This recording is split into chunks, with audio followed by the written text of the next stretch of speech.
So আজকে 17 ডিসেম্বরের একটা ওয়ার্ক নিয়ে চলে এলাম। তো সেন্সিটিভ স্কিন বুঝতেই পারছো, তো ভিডিওটা ফুল দেখো। আচ্ছা রিঙ্কিদি, আজকে তুমি আমাকে ফেসবুক থেকে পেয়েছো, তো কেমন লাগলো আমার কাজ আগে? কাজটা তো এই ফার্স্ট টাইম করা হচ্ছে। হ্যাঁ, কাজটা এবার দেখি, এবার আমি যেরকম চেয়েছি ওরকমভাবে হয়ে গেলে তো খুব ভালোই লাগবে। আর আমি তোমার কাজ দেখেওছি আগে, ওই জন্য ফেসবুক থেকে আমি ট্রাই করলাম। আর তোমাকে আমি পুরনো চিনিও। ও আচ্ছা আচ্ছা আচ্ছা আচ্ছা, মানে কবে থেকে চেনা? স্কুলে স্কুলে? তুমি জুনিয়র ছিলে, এই রে, নন্দগার্লসে পড়তে তো। হ্যাঁ হ্যাঁ হ্যাঁ। আমি ওই ও একই আচ্ছা, স্কুলে। আমার মনেই নেই। তোমাকে যাই আমি হোক, অনেকদিন তাহলে তো ভালোই হলো। হ্যাঁ। একদম এমনি তো আমার বাড়ির কাছেই। ঠিক আছে, তুমি যেটা চেয়েছো সেটা তো অবশ্যই সেটা করবোই, সেটা করতেই হবে। তো যাই হোক, শুরু করছি তাহলে। ভিডিওটা করো না, ওই ভিডিওটা কেমন লাগলো? খুব সুন্দর লাগছে। মাগুনটার গেঞ্জিতে ভিডিও দিচ্ছ?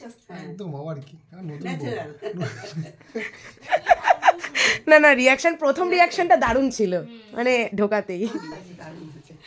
একটু ফুল দিলি না মাথায় এই সাইড ফুল আনাই হয়নি গো, ফুলটাই আনানি, ফুল আনতেই ভুলে গেছি। বলে না, first impression is last impression, সত্যি তাই। ফার্স্ট রিয়াকশনটা যা সুন্দর ছিল, আন্টিরও তাই, মানে দাদারও তাই, ওটাই বেশি ভালো লাগছিল। তো যাই হোক, ওটা নিতে পারিনি, সেকেন্ড টাইমটা নিলাম। বাট তোমরা লুকসটা দেখে বলো যে কেমন লাগছিল। আর আমার তো খুব ভালো লাগছিল, কারণ ক্লায়েন্ট হ্যাপি যেখানে, আমি তো সেখানে হ্যাপি। ওকে বুক করেছি। বৌমাকে ভালো লাগছে তো? ভালো লাগছে। নতুন রূপে ভালো লাগছে?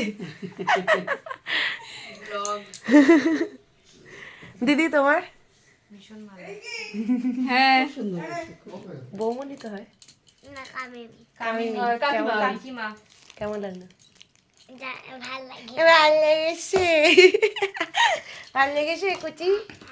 হ্যাঁ হ্যাঁ, তো এরপর তোমার হবে নাকি? না না। কেমন লাগলো আজকে? খুব সুন্দর, ফুল স্যাটিসফাই, যেরকম চেয়েছিলাম পুরো সেরকমই, একদম ঠিকঠাক, খুব সুন্দর। সবাই বলেছে ভালো। তোমার বর তো এসে চমকে গেছে। ও, যাই হোক, রিয়াকশনটা নেওয়া হয়নি। না না, বরের রিয়াকশন আমি এবার নেব। তুমি যেরকম যেরকম চেয়েছিলে, সব hair, sari wrapping, makeup, sari, makeup সবকিছু একদম ঠিকঠাক, যেরকম চেয়েছিলাম, যেরকম ফটো ইন্ডিভিজুয়ালি দেখিয়েছি পুরো সেরকম ভাবেই পেয়ে গেছি। Thank you thank you thank you so. তো তোমরা তো দেখলে ফুল লুকসটা, এবার রিভিউটাও পেলে, এবার দেখো ভিডিওটা। তো ভিডিওটার মধ্যে ফার্স্টে হেয়ারে দেখো লাইন করা রয়েছে, আর বেস মেকআপটা ডাস্কি টোনের ওপর যেটুকু দরকার সেটাই করা রয়েছে, ওভার অ্যাক্সেস মেকআপ নয়, যেই জিনিসটা আমি পছন্দ করি না পার্সোনালি। সো তোমাদের কেমন লাগলো অবশ্যই সেটা তোমরা কমেন্টের মাধ্যমে জানিও। ভালো লাগলে কমেন্ট, লাইক, শেয়ার, সাবস্ক্রাইব করো। আর ফেসবুক থেকে বা ইনস্টাগ্রাম থেকে বা ইউটিউব থেকে যে যেখান থেকে দেখছো অবশ্যই জানিও যে কে কোথা থেকে দেখছো। তো চলো, টাটা বাই, পরে আবার দেখা হবে।